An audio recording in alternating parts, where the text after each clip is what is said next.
नमस्कार साथियों, स्वागत है आपका Fusion Tech Show YouTube channel पर, जहां पे आपको मिलती है डेली न्यू खबर। आपने अक्सर न्यूज में सुना होगा कि आसमान में उड़ते जहाज में अचानक से अफरा तफरी मच गई एयर टर्बुलेंस के कारण। तो इस वीडियो में हम जानेंगे कि एयर टर्बुलेंस क्या होता है और ये क्यों होता है।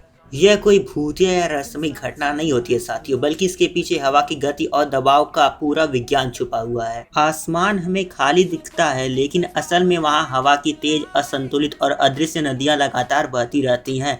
जिस तरह पानी में लहरें और भंवर बनते हैं, ठीक उसी तरह हवा में भी अदृश्य थपेड़े और तेज हलचल पैदा होती हैं। जब उड़ता हुआ विमान हवा की इन असमान तरंगों से टकराता है तो उसकी सामान्य उड़ान में झटका और कंपन आ जाता है। चलिए जानते हैं थर्मल टर्बुलेंस क्या होता है। सूरज की गर्मी से जमीन गर्म होती है, जिससे गर्म हवा तेजी से ऊपर उठती है और प्लेन को धक्का देती है। जब तेज हवाएं ऊंचे पहाड़ों से टकराकर ऊपर उठती है तो आसमान में एक मजबूत रुकावट और लहर पैदा कर देती है।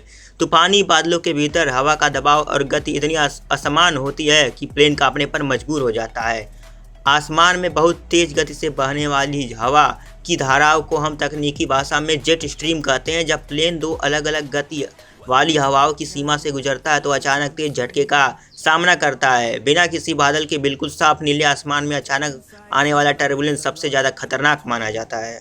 आसमान में कुछ अदृश्य खतरे भी होते हैं। क्लियर एयर टर्बुलेंस को पायलट की आंखें या प्लेन में लगा वेदर रडार भी समय रहते नहीं पकड़ पाता।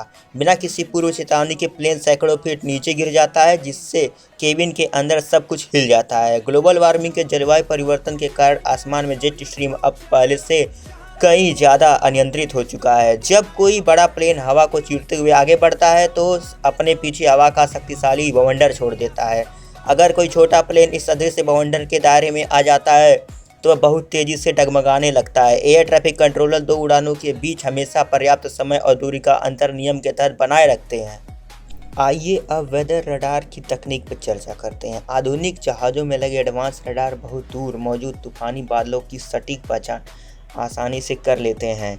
खतरा रहते ही पायलट तुरंत प्लेन की दिशा या उसकी ऊंचाई बदल देते हैं ताकि एयर टर्बुलेंस के क्षेत्र से बचा जा सके। आगे उड़ रहे जहाज़ों के पायलट जब टर्बुलेंस महसूस करते हैं तो पीछे आने वाले सभी जहाज़ों को सतर्क कर देते हैं। आधुनिक पैसेंजर जहाज़ों के पंख इतने ज़्यादा लचीले बनाए जाते हैं कि वे भयंकर झटकों को भी आसानी से सह लेते हैं।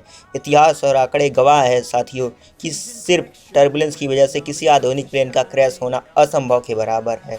बोइंग और एयरबस जैसी कंपनियां जहाज़ों को निर्माण करते समय बेहद खतरनाक और प्रतिकूल मौसम का टेस्ट लेती हैं। साथियों, टर्बुलेंस से प्लेन को नुकसान नहीं होता, लेकिन सीट बेल्ट न बांधने पर यात्री सीधे छत से जा टकराते हैं। जब प्लेन अचानक नीचे गिरता है तो ऊपर रखे भारी बैग निकलकर सीधे नीचे बैठे लोगों पर गिर जाते हैं। पूरी उड़ान के दौरान अपनी सीट पर बैठे रहते समय हमेशा सीट बेल्ट बांध कर रखना ही सबसे बड़ी बुद्धिमानी होती है। फ्लाइट में जो केबिन क्रू होता है उस पर सबसे बड़ा उस समय जोखिम होता है, क्योंकि फ्लाइट अटेंडेंट को टर्बुलेंस के दौरान सबसे ज़्यादा चोट लगने और घायल होने का खतरा बना रहता है।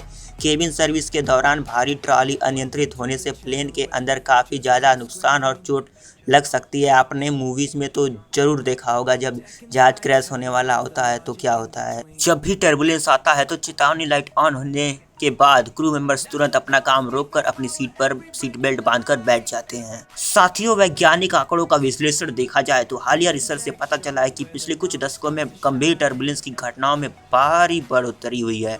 उत्तरी अटलांटिक जैसे सबसे व्यस्त हवाई मार्गों पर क्लियर एयर टर्बुलेंस में 55% से अधिक वृद्धि हुई है। टर्बुलेंस से बचने के लिए लंबे रास्तों का इस्तेमाल करना पड़ेगा। इससे ईंधन की खपत और किराया देने में भारी बढ़ोतरी हो सकेगी। साथियों, जैसे जैसे टेक्नोलॉजी अत्याधुनिक होती जा रही है उसी प्रकार ये जो एयर टर्बुलेंस के खतरे हैं ये भी कम होते जाएंगे, क्योंकि आर्टिफिशियल इंटेलिजेंस का इसमें प्रवेश हो चुका है। भविष्य में उड़ानों की सुरक्षा बढ़ाने के लिए एआई और लेजर तकनीक यानी लिडार का इस्तेमाल किया जाएगा।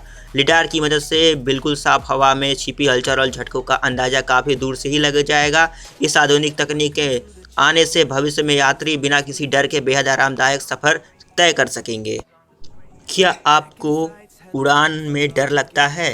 तो समझिए कि टर्बुलेंस बस एक सड़क पर बने गड्ढे की तरह होता है। प्लेन में बिल्कुल बीचों बीच यानी पंखों के ठीक ऊपर वाली सीटें टर्बुलेंस के समय सबसे ज़्यादा स्थिर महसूस होती हैं। दुनिया में सबसे बेहतरीन और प्रशिक्षित पायलट हर सेकंड आपकी सुरक्षा के लिए पूरी तरह मुस्तैद रहते हैं। जब भी आप जहाज में सफ़र करें तो सुरक्षा गाइडलाइन का पालन जरूर करें। फ्लाइट के दौरान हमेशा लाइट ऑन होने पर या अपनी सीट पर रहते हुए डेली बेल्ट बांध कर ही बैठे। झटके महसूस होने पर पैनिक करने की जगह गहरी गहरी सांस लें और याद रखें कि संरचनात्मक रूप से प्लेन सुरक्षित है। आपातकालीन स्थिति में फ्लाइट क्रू द्वारा दी जाने वाली सभी गाइडलाइन का पूरी तरह ईमानदारी से पालन करें। साथियों, एयर टर्बुलेंस एक स्वाभाविक प्रक्रिया है जिसे डरने की जगह वैज्ञानिक कारणों को समझना ज़्यादा जरूरी होता है। क्या आपने कभी अपनी हवाई यात्रा में भारी एयर टर्बुलेंस महसूस किया है? अपना अनुभव कमेंट में जरूर बताएं और चैनल पर नए हो तो लाइक से सब्सक्राइब करके हमारे YouTube channel Fusion Tech Show का सपोर्ट करें। धन्यवाद, मिलते हैं नेक्स्ट वीडियो में। अभी सब्सक्राइब करो